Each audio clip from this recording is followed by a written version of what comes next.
жастарымызға ақ орамалдың қадір қасиетін түсіну, яғни ақ орамал деген ол біздің аналарымыз, әжелеріміз таққан ақ орамал.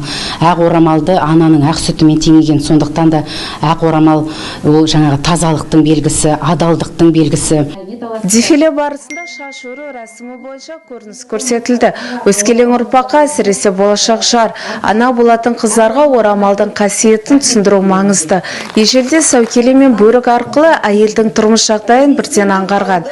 Зеренді аудандық аналар кеңесінің төрайымы Гүлнар Ыбыраева сахнада орамал тағу рәсімін көрсетті. Мен негізі осындай қазақи іс-шараларды өте жақсы көремін.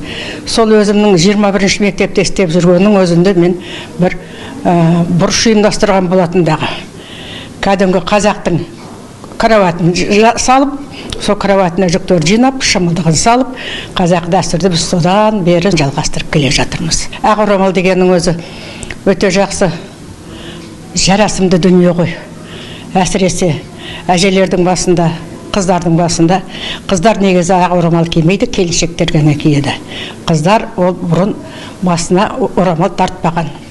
Олар тұрмысқа шыққанша басына ақ орамал тартпаған, ешқандай орамал тартпаған, басында тақиясы болатын, қыс болса мадақайы болатын.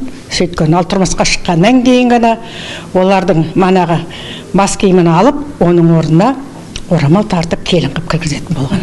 Шара соңында 82 жастағы әже қолөнер шебері Үкіжан Иментаева жастарға бата беріп шашу шашты. Жас келін түскенде басына орамал тағып, енесі шашу шашып, жас келінді отбасына кіргізеді. Жанерке Төлем, Павел Соловьев, Көкше ақпарат.